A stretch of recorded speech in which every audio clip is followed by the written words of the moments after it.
Today we're flying with Air New Zealand from Auckland to Chicago on the 787 Dreamliner. In this video we're going to talk about the check-in process, the lounge, the flight, and the food. Being the first part of any flight, the check-in process really sets the tone, and Air New Zealand set that tone perfectly with this private check-in that is beautifully decorated. You come in, weigh your luggage, put it on a conveyor belt, it's conveniently taken away, and then off we went to the Auckland. Being the hub for Air New Zealand meant that the lounge was spectacular.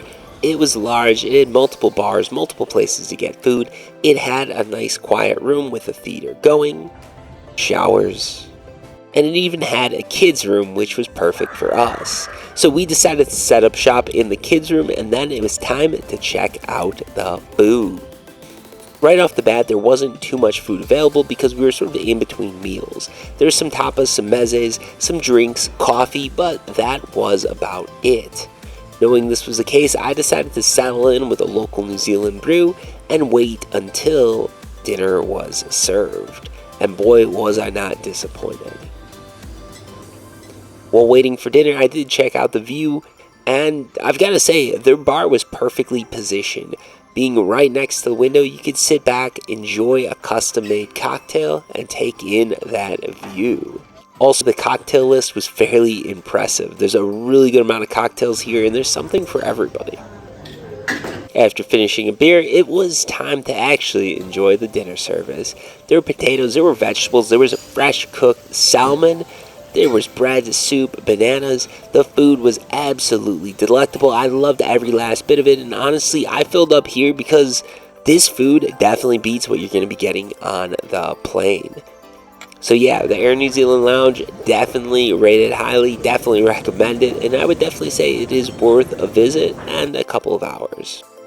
Now onto the plane. Sitting in economy, we didn't get the best experience as far as planes and crying babies go, but having a 4-month-old daughter meant that we were able to get a seat with a bassinet, which meant extra legroom.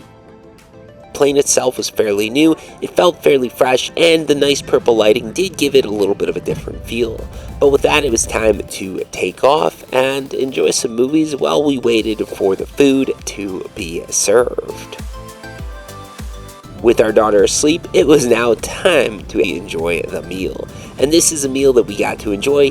You've got your chocolate brownie here, a nice little rice and grain bowl. You got some bread, another little brownie snack, some cheese, some butter, and finally you've got that main meal, which in this case would be a nice beef and rice dish. Overall, the food wasn't anything to write home about, but it was pretty decent. The wine itself, the beer itself, all of that was pretty decent. Nothing crazy, but I enjoyed the meal well enough.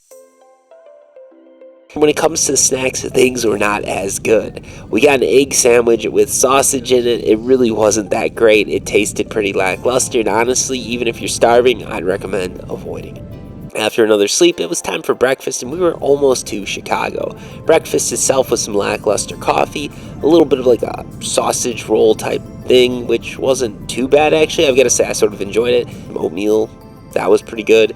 And a nice little fruit cup, which I've got to say I did enjoy. And with that, our flight is coming to the end. Overall, I'd say Air New Zealand is a pretty good airline. The lounge is pretty nice, the check-in process is great, and the food isn't too bad. So for what we paid, I'd say it was worth it.